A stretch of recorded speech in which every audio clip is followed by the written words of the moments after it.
I looked for a man. When God has something he wants to do, he looks for a person. He looks for someone like you. Welcome back to the Doc School Leader Podcast, where we're dedicated to the renewal and growth of school leaders. I'm your host, Kyler Martin.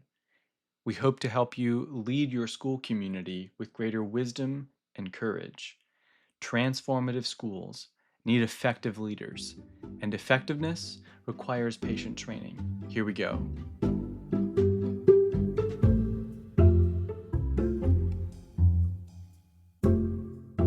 Why do we exist?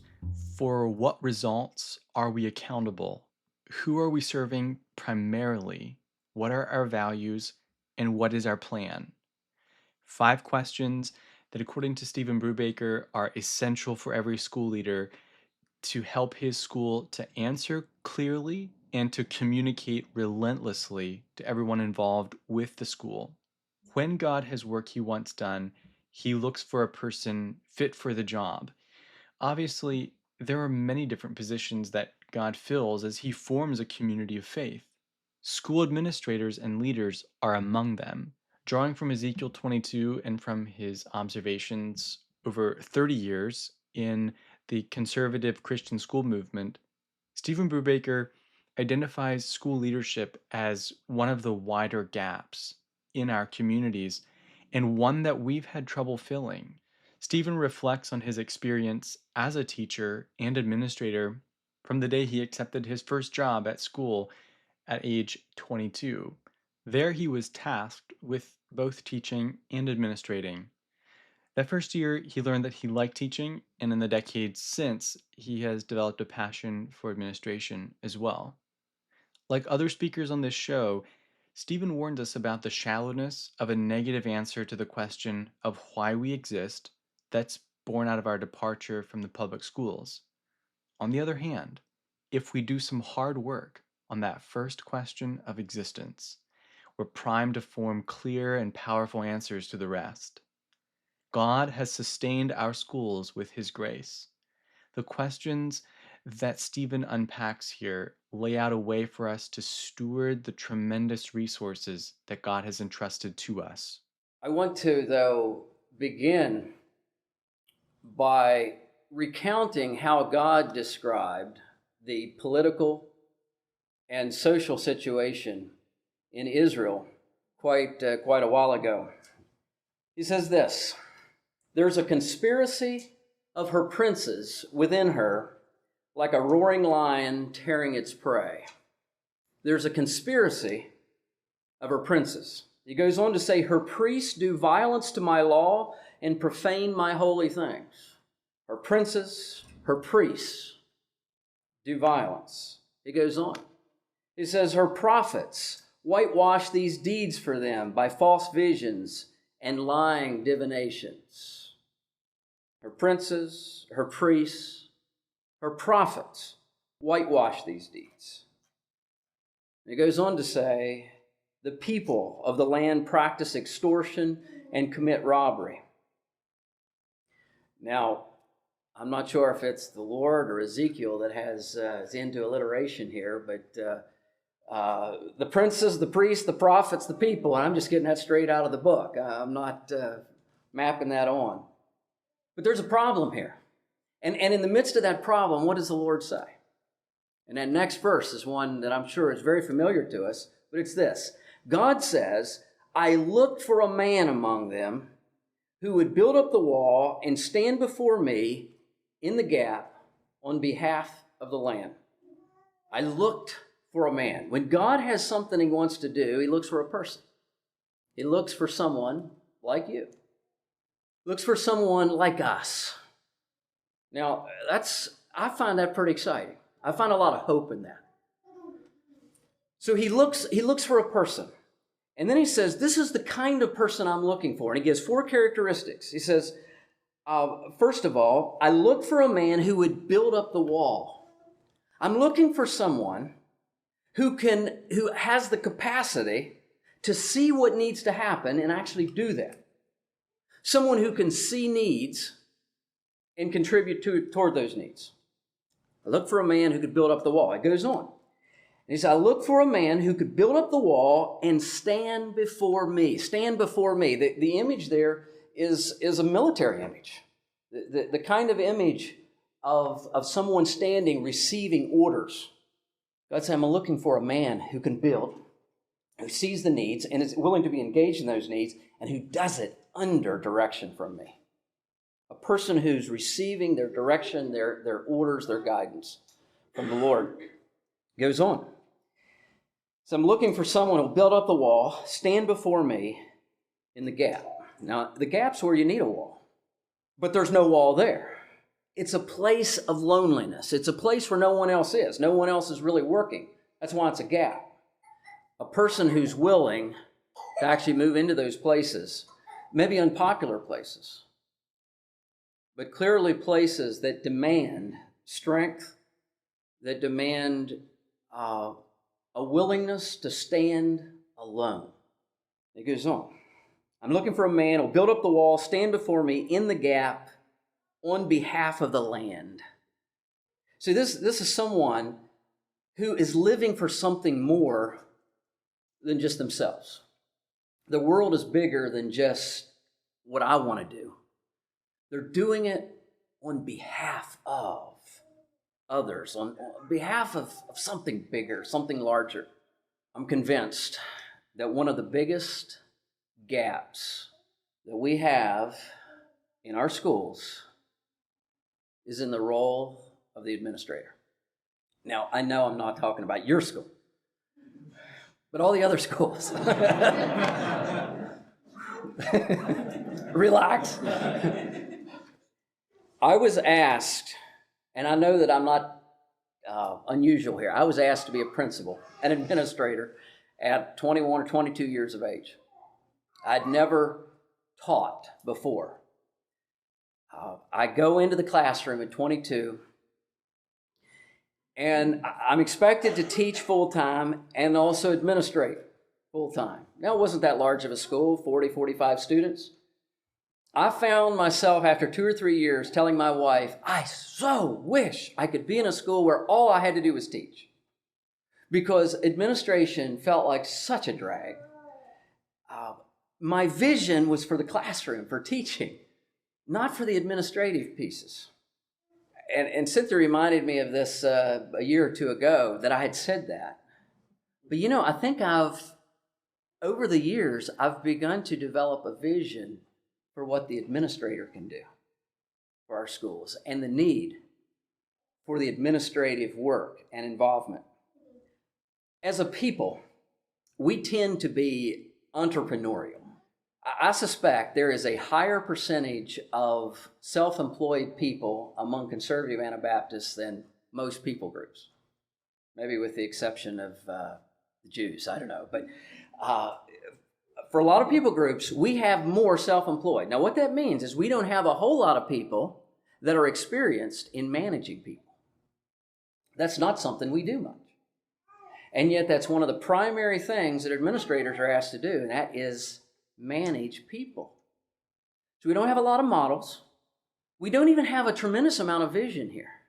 And I think that was part of the issue for me in the early years of administrating a school. I had a vision for what teaching looked like, but not so much what effective serving administration looked like. So what I want to do this evening, instead of shuffleboard, is to talk about 5 questions that I think it's imperative that administrators take time to clarify the answers to, and then just relentlessly communicate these answers to our parents, to our students, to our boards, and so on. So what are these 5 questions? Well, the first one, why does our school exist?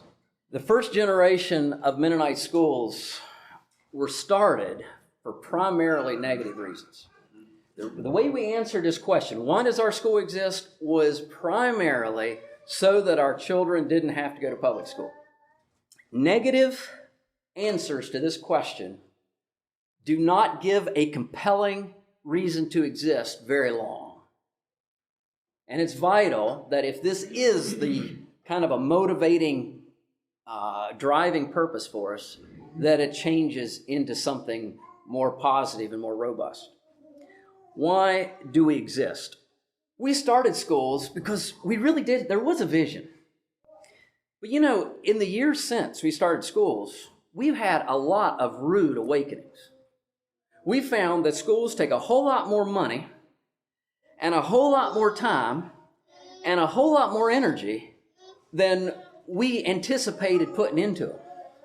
And in addition to that, there's some horror stories out there, and there's been a whole lot of disappointments, and a whole lot of things didn't go the way that we dreamed they were going to go.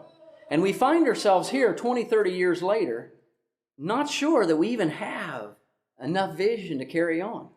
I have a sister-in-law that says she wouldn't send her children to school because of the painful experiences she had as a student in one of our Christian schools. And those stories can be multiplied over and over again. Okay, this is a bit of the legacy of 30 years of doing school. What's our vision? Why do we exist? This is a question we're going to have to know the answer to in vivid color. And it's not just the way we would answer it. How are our parents answering it? How is our board answering it? And the answer to this question includes two big components. The one component has to do with what we do. See, it exists to do what?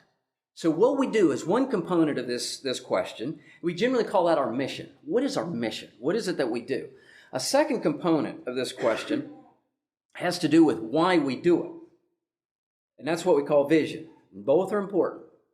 Okay, so what do we do? And what do we envision is going to happen as a result of what we're doing?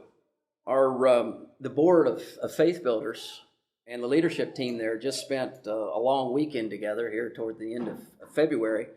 And these were the two big questions the two sub-questions of that one that we were spending the weekend working on. And we did a number of things to lead up to that, including discussions as a staff. But we spent quite a bit of time just really wrestling with this question. What are we doing? Why does Faith Builders exist? To do what? And why? What do we hope happens 10 years down the road, 20 years down the road as a result? And the results of that discussion don't seem that earth-shattering or anything like this. Here's just a simple little statement that came out of that discussion. Faith Builders Educational Programs serves the conservative Anabaptist community. Excuse me, that's not the one I want to read. Faith Builders Educational Program serves the church by training students. Now, notice that's not much there, but that's what we do. That's why we exist. But it went on, notice, to answer that second part of the question, the vision. It says this: the Faith Builders Board envisions FBP helping to develop people who love God supremely, are prepared for a lifetime of spirit-filled service, are humble, competent, and faithful church members, provide resources for ministries of the church, understand the times, and are prepared to engage effectively. This is what we do. Here's why we do it. This is the vision. This is what we hope what we're doing contributes to our churches and communities. Any successful venture is going to have a compelling answer to this question. One of the things I've found it helpful to do, and you hear that in this statement here, but is to ask the question, when our students graduate from our school, what kind of skills do we want them to have? What knowledge do we want them to have? What kind of commitments do we want them to have made? What kind of attitudes would we like to see present? And I actually spend time trying to answer that question. All of these are subsets of this first question. Why does our school exist? The second question that we need to answer, and that is, for what results are we accountable? What results are going to be evaluated? Now, for a lot of schools, my observation is that this isn't much. I've heard one person say that, if our students don't get into fights, our parents will be happy. I'd like to offer you a statement from someone who was not involved in Christian education or education at all, who's involved in business, Peter Drucker. He said this: nonprofits need management even more than business does, precisely because they lack the discipline of the bottom line. We don't have the bottom financial line to keep us accountable.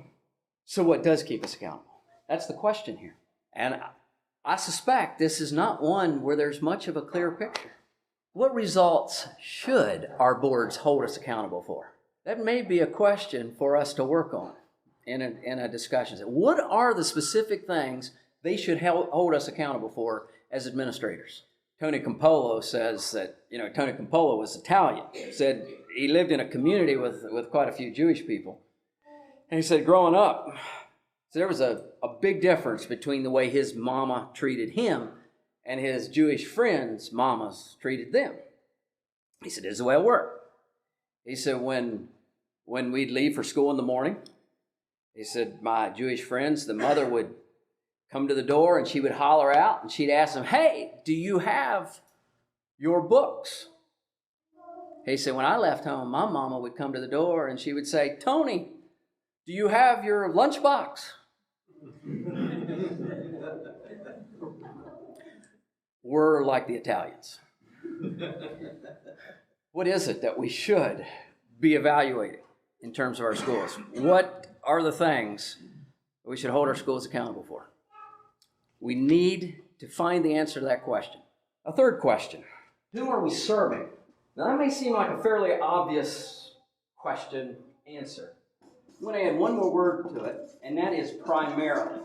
Who are we serving primarily? Now, we serve a lot. Schools serve a lot of people. We serve our boards. We serve the students that are in our school. As administrators, hopefully we serve our staff. We serve the parents of our students. There are a lot of different people that we serve. I'm asking, of all those possibilities, which group is the one we're primarily serving? As a young teacher, I functionally understood the answer to be, it's my students. And so I began to see myself as an advocate for my students, which is a good thing. But it was an advocate for my students against their parents, which wasn't a good thing.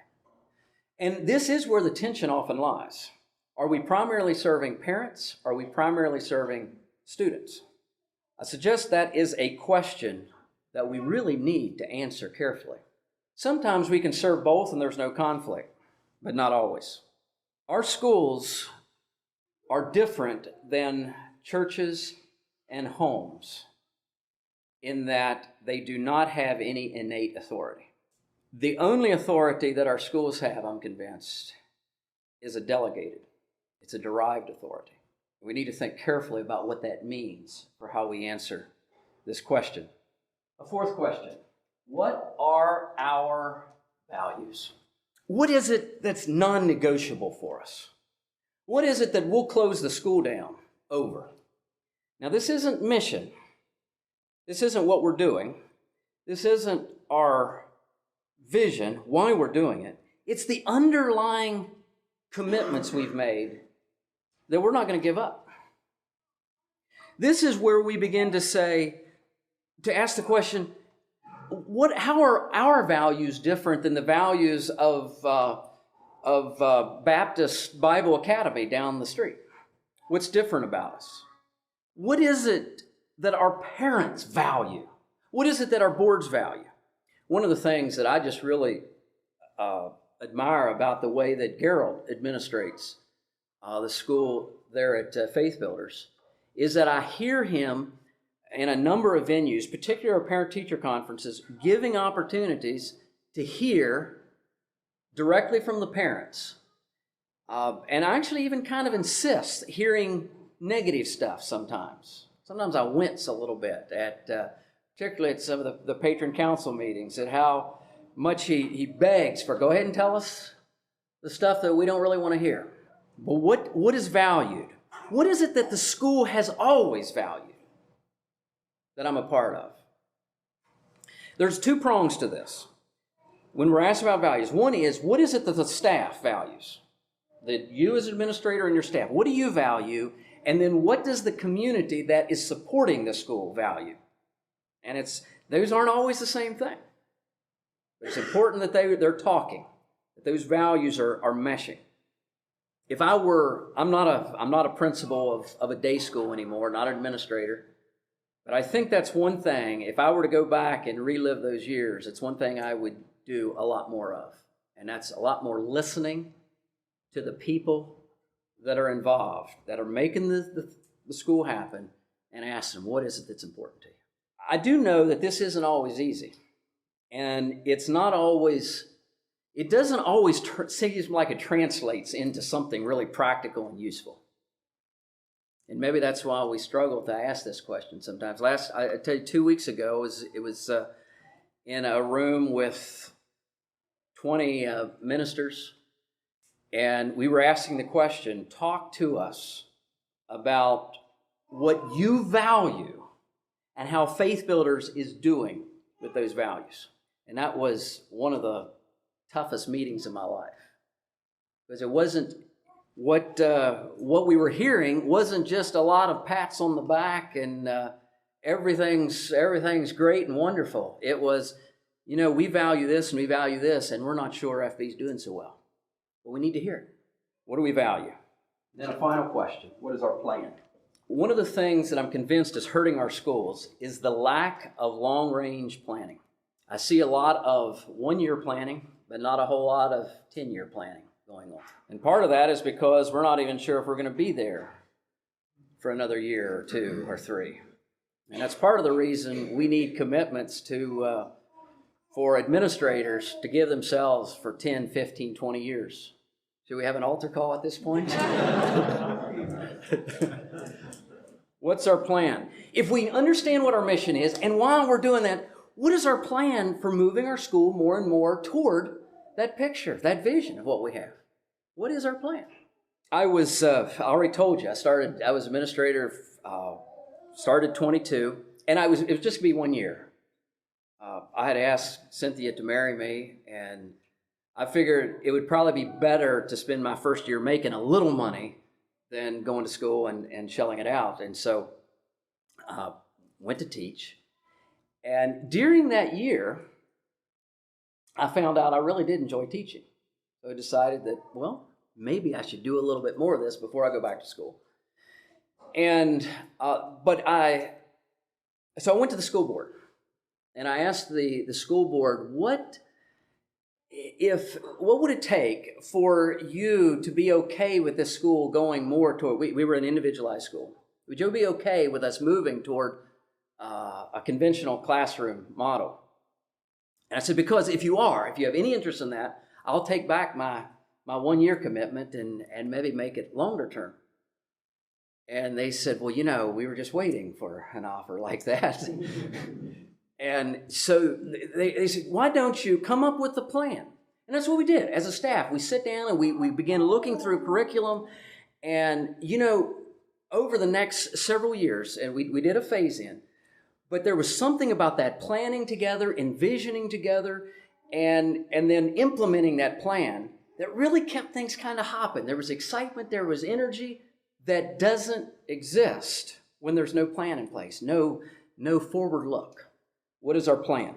What's our plan for helping the students that we have that are struggling academically? What is our plan for improving the quality of our science program? What is our plan for increasing parental involvement in the school? What's our plan for increasing the pay for teachers?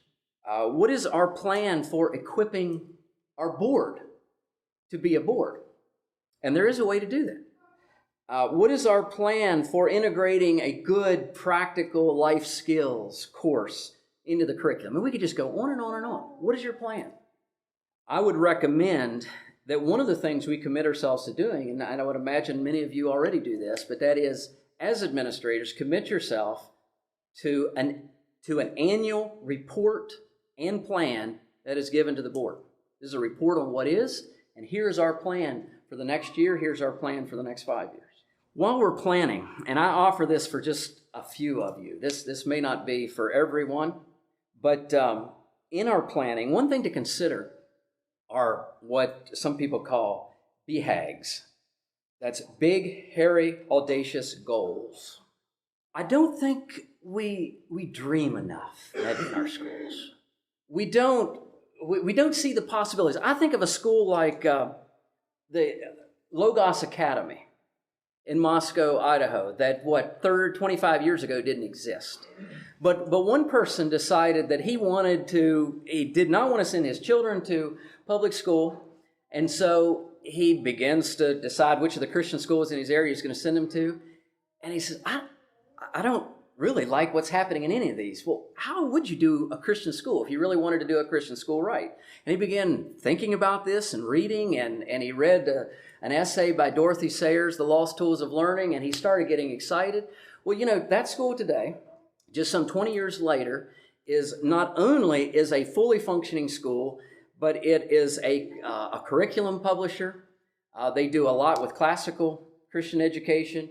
Just all kinds of things happening there from just the school because they had a vision that went a bit beyond the students. Now, they want to do really well with their students, but they have a larger vision than that. They have a big, hairy, audacious goal. Well, I wonder if some of our schools shouldn't have some of those as well as part of the overall plan for what they're doing. We've talked about 5 questions.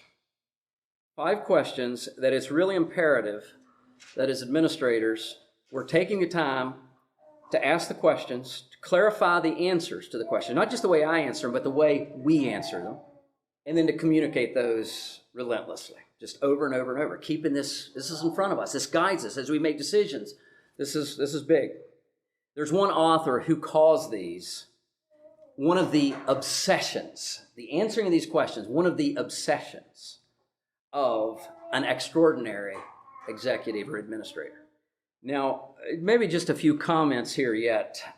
I do know that we are a very practical people. And so when we think about schools, the first thing we think about are teachers. You have to have teachers if you're going to do schools. We think about textbooks. We're going to have textbooks for our schools. And we need a building, a place to do this. And that just fits us well. And if we have those 3 things, we can do school.